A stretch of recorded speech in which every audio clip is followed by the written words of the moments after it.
Very good evening and welcome to the Shaurya Bharat Defense Exam Learning app and also digital platform Shaurya Bharat digital platform as well as Shaurya Bharat Defense Yodha YouTube channel। और एक important message ये था, शौर्य वीरों को बुद्धि के देवता गणपति का शुभ आशीष, और इसी क्रम में मिल रहा है 25% फ्लैट डिस्काउंट गणपति बप्पा के आशीर्वाद से। आप इस ऐप को डाउनलोड आज ही कर लीजिए, इसको खरीद लीजिएगा ताकि आपको 25 फ्लैट डिस्काउंट, और यह जो डिस्काउंट है आपका आज से 19 सितंबर तक, कब तक रहेगा? ऑफर वैलिड टिल 19 सितंबर।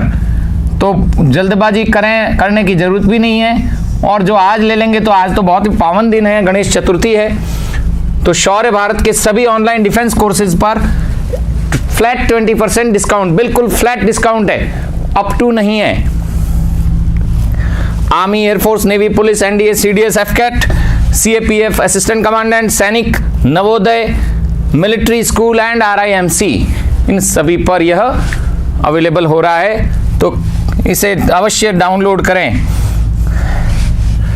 साथ ही साथ शौर्य भारत की डिफेंस एग्जाम्स की ये बुक्स जो हैं, यह भी आपके लिए इंपॉर्टेंट, जो अवेलेबल है आपको शौर्य भारत ऐप पर, और साथ ही साथ ऑनलाइन हब बहुत बड़ा जो जिस पे हम ऑनलाइन शॉपिंग करते हैं वो है अमेजन। संपूर्ण थियरी, इसमें टोटल थियरी है प्लस 2000 एमसीक्यूज हैं, right, and also pattern based model test paper है। ये सारी बुक्स आपके अपने लेवल की है, सो इसे अवश्य ले लीजिएगा अपनी बेहतरीन तैयारी के लिए।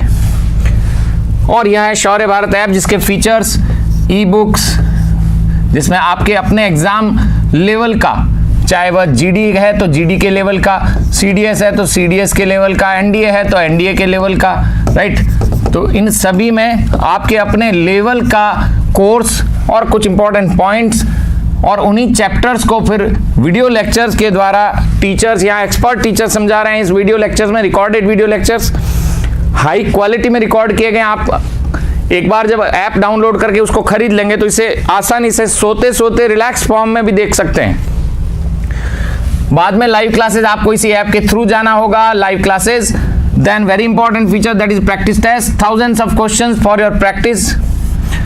कोई क्वेश्चंस में डाउट है किसी क्वेश्चन में तो आप उसको डाउट बॉक्स में डाल सकते हैं। Live exams and all India super test series, ये दो बहुत ही इंपॉर्टेंट आपके लिए फीचर। चलिए देखते हैं आगे। हमने बात की थी अनइक्वल स्टेटस की, और कुछ पॉइंट्स हमने डिस्कस भी किए थे, उसी को मैं आगे ले रहा हूं।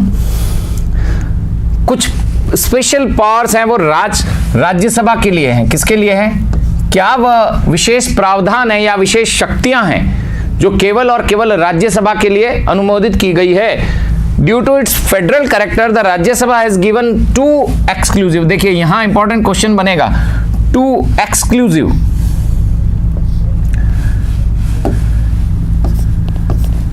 exclusive or special powers that are not enjoyed by the Lok Sabha. बाकी हमने देखा कि काफी सारी पावर्स जो थी वह लोकसभा में थी, यूनियन में जो लोकसभा है उसमें थी, राज्यसभा में कुछ एक बेनिफिट नहीं थे, लेकिन यहां जो एक्सक्लूसिव पावर्स हैं वह दिए गए हैं राज्यसभा को। तो वह दो एक्सक्लूसिव पावर कौन कौन से है? First, it can authorize the parliament to make a law. It can authorize the parliament to make a law on a subject enumerated in the state list, that is under article 249। State list में जो subject है, जो राज्य की सूची में जो विषय हैं, उन पर यदि कानून बनाना है, उन पर यदि कोई अधिकार है, तो वह किसको दिया गया है? राज्यसभा को। It can authorise the parliament, तो यह संसद को ऑथराइज कर सकती है, कौन करेगी? Rajya Sabha. To make a law on a subject enumerated in the state list under article 249, under article 249, yet article 248, 249, 200 ये सभी यूनियन को सेंटर को पावर ज्यादा देता है in comparison to the federal structure which states about the union structure, unitary feature of our Indian constitution. It can authorize the parliament, second, to create new all India service common to both the center and states under article 312, under article number 312. Is that correct? Right? You got it? So दो article हैं, powerful article हैं, आप सबको बड़ा wonder आएगा। Under 249 Rajya Sabha has special power that it can authorise the parliament to make a law on a subject that is enumerated in the state list. और second क्या है इसी सीक्वेंस में, it can authorise the parliament to create new all India services to both the center and states under article 312. So two exclusive powers to the Rajya Sabha or the Council of State or the upper house to only. Let's see next. So here you can see कोई भी bill की जब proceedings होती है, जो bill pass होता है, जो विधेयक लाया जाता है,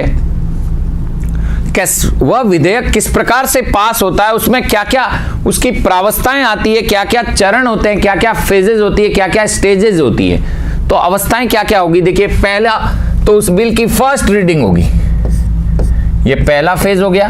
उस बिल की क्या होगी, फर्स्ट रीडिंग, राइट। और क्या होगा, सेकंड रीडिंग। फर्स्ट रीडिंग के बाद सेकंड रीडिंग होती है। देन सेकंड रीडिंग जब हो गई, देन वह जाता है कमिटी में, तो उसको बोला जाता है कमिटी स्टेज। उसको क्या कहा जाता है कि वह एक कमिटी स्टेज में चला गया।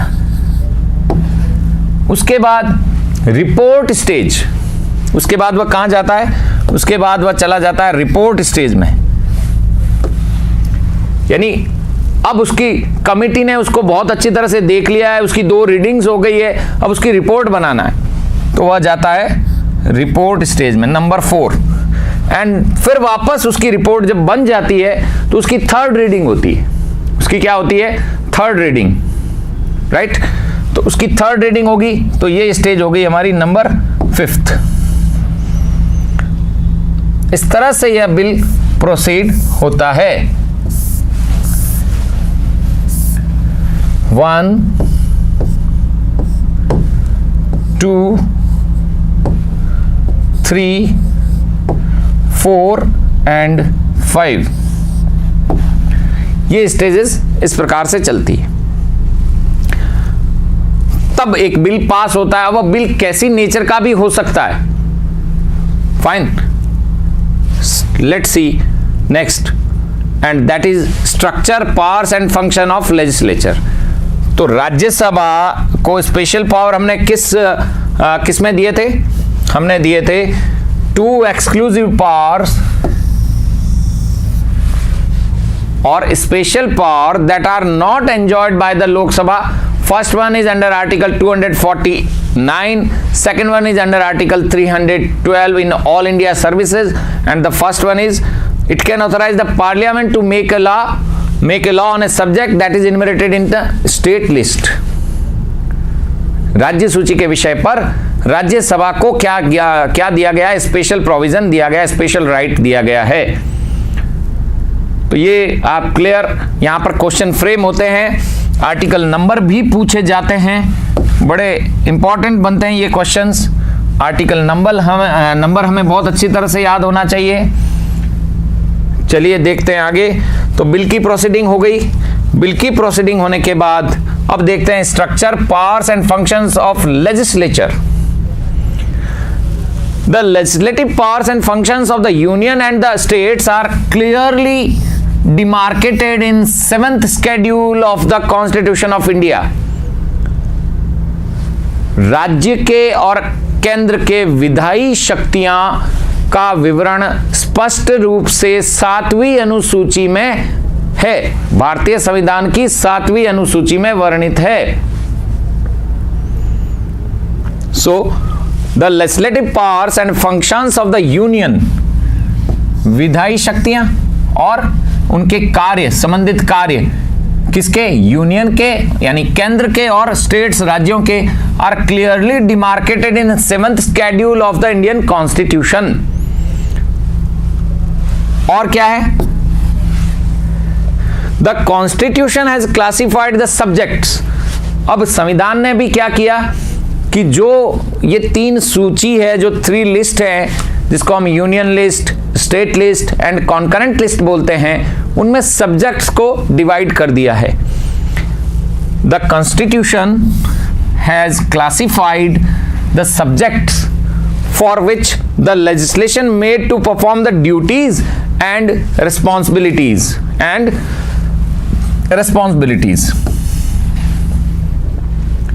जिस पर लेजिस्लेशन क्या बनाता है, ड्यूटीज होती है, उसको परफॉर्म करता है और साथ ही साथ उन रिस्पॉन्सिबिलिटीज का भी निर्वहन करता है संविधान। तो वह कौन कौन से विषय हैं और वह सूचियां, जैसे कि मैंने बात की, 3 इंपॉर्टेंट लिस्ट है।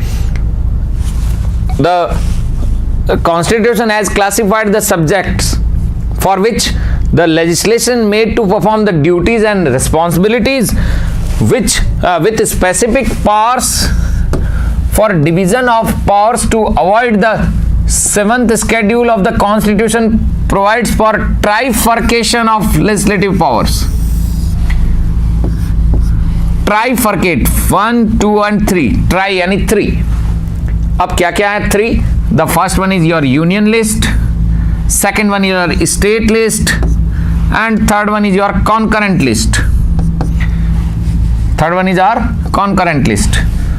We have borrowed the idea of concurrent list from Australia.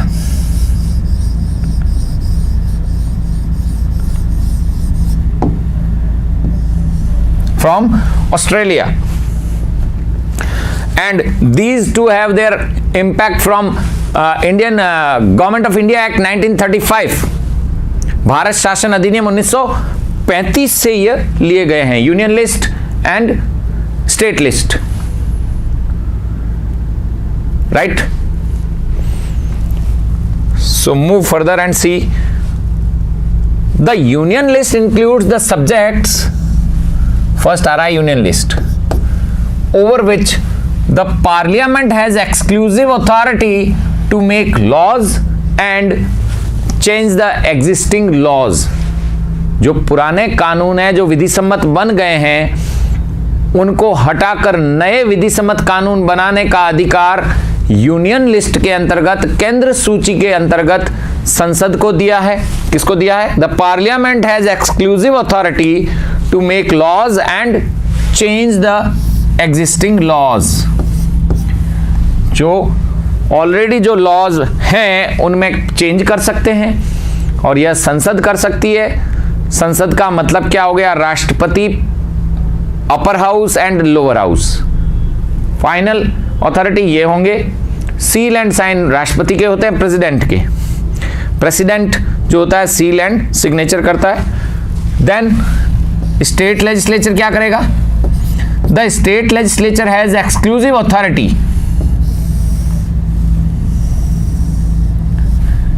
Over subjects mentioned in the state list. कहां पर? जो स्टेट लिस्ट के सब्जेक्ट्स हैं उन पर राइट्स कौन बनाएगा? उन पर स्टेट बनाएगा, स्टेट का लेजिस्लेचर बनाएगा। जो हमारी स्टेट लेजिस्लेचर में लेजिस्लेटिव असेंबली है, विधानसभा है, या अगर बाइकैमरल है तो विधानसभा के साथ विधान परिषद भी है, लेजिस्लेटिव काउंसिल भी है, यदि है तो। Otherwise sole one is the legislative assembly over subject mentioned in the state list. जो राज्य सूची के विषय हैं उन पर कानून कौन बनाएगा?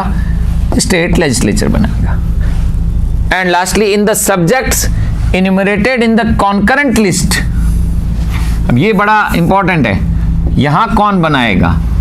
Both the union and the states can legislate, but यहां काफी सारी विसंगतियां हैं, एनोमलीज हैं, जिसमें यूनियन को प्रायोरिटी दी जाती है। जिसमें किसको प्रायोरिटी दी जाती है? यूनियन को बहुत ज़्यादा प्रायोरिटीज दी जाती है।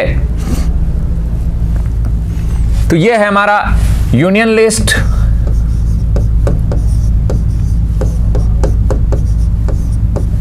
First A, state list B,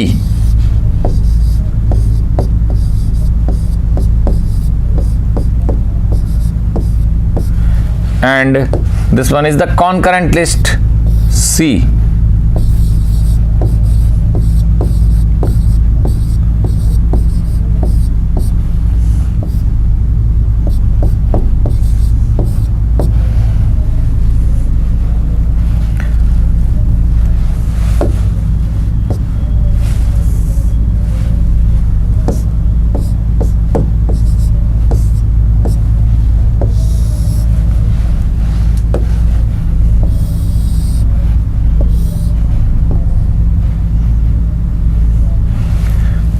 That is all about various types of list.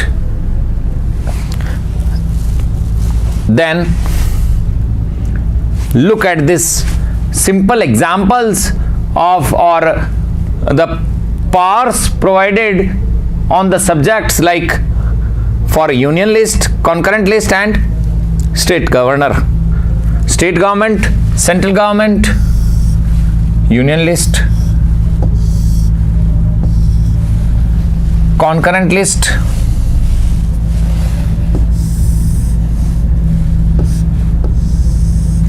and finally state list.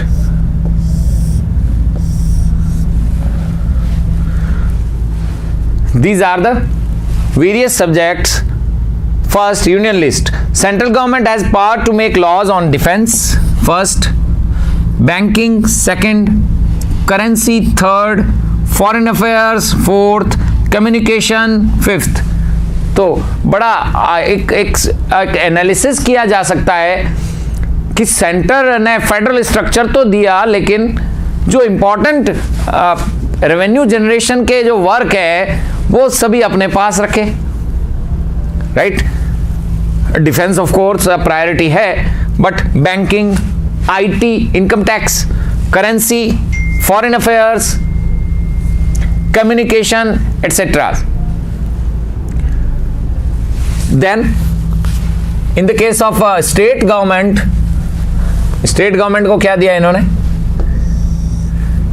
State government has power to make laws, police, agriculture, irrigation. Police, agriculture and irrigation.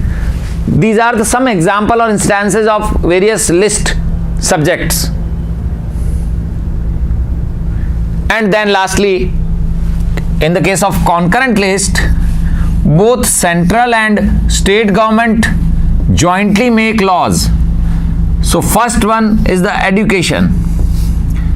शिक्षा समवर्ती सूची का विषय है, पहले यह केवल अलग था लेकिन अब इसको चेंज किया था। Then second, forest. Third, marriage.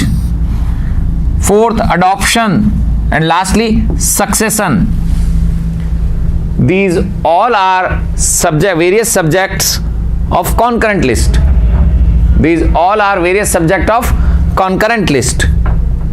So beautiful structure where state list is separated from union list, and there is a common area where concurrent list is there, and these are respective subjects over which central as well as state government can make laws.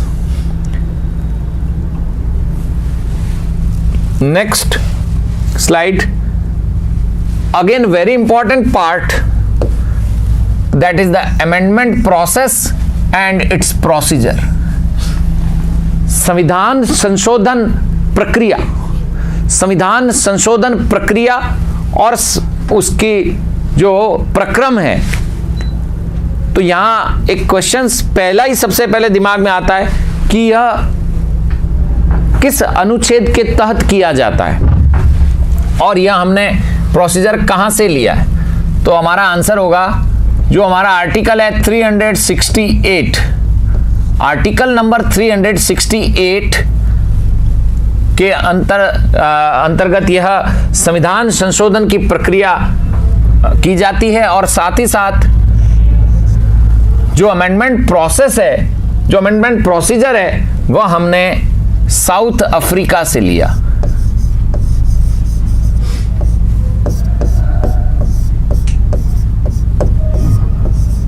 वो हमने कहां से लिया? दक्षिण Africa से लिया।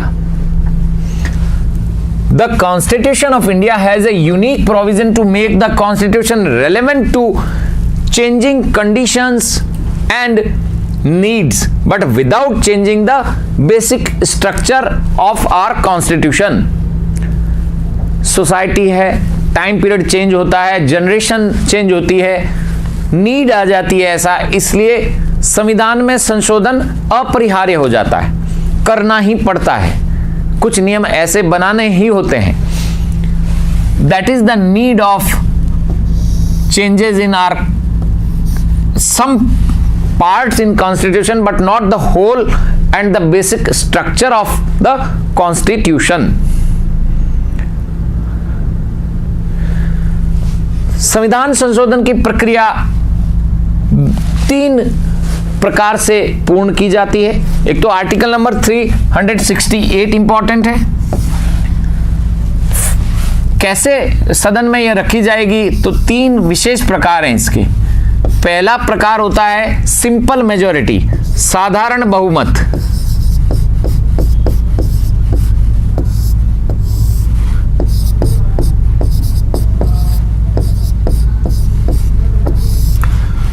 दूसरा इसका प्रकार होता है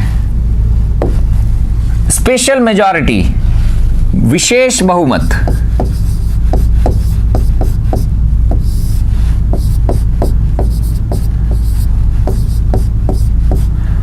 और थर्ड जो टाइप्स मैं एक्चुअली लिखवाना चाह रहा हूं वह भी है तो हमारा स्पेशल मेजॉरिटी है, विशेष बहुमत ही है।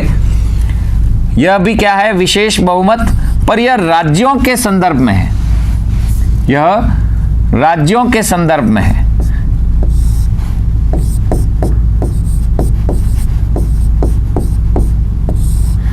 इसकी भाषा में थोड़ा सा डिफिकल्ट होगा, इसलिए इसको इस तरह से अलग सेपरेट करके लिखना में जरूरी था।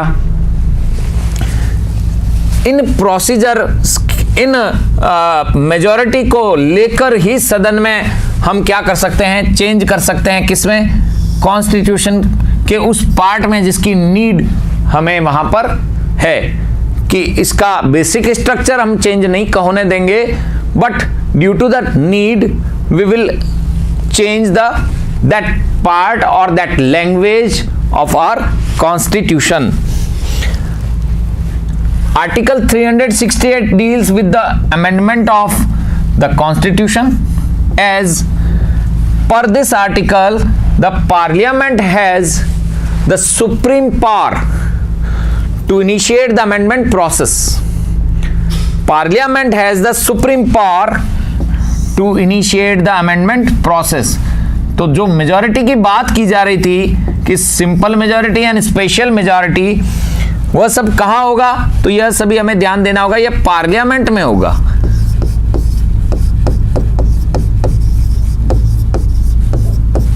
यह सब कहां होगा? पार्लियामेंट में ही होगा, और कहीं हम इसको प्रोसीड नहीं कर सकते हैं। To initiate the amendment process. Amendment process को यदि हमें इनिशिएट करना है तो हमें उस प्रस्ताव को सदन में रखना होगा। अब वो जो सदन है या तो लोकसभा हो सकता है या फिर राज्यसभा हो सकता है, अपर हाउस और लोअर हाउस। इसकी प्रक्रिया और जो प्रोसेस है उसको हम देखेंगे लेटर ऑन। आज के लिए इतना ही, और समझेंगे कि संविधान संशोधन की प्रक्रिया कैसे हुई और कितने संविधान संशोधन हो चुके हैं। संविधान संशोधन विधेयक यानी बिल क्या होता है, और एक्ट बनने के बाद उसको क्या कहा जाता है। 127वां बिल आ चुका है, लेकिन 104 संविधान संशोधन ही हुए हैं। इसका मेल कैसे होता है इसको भी हम बाद में समझेंगे। तो आज के लिए इतना ही।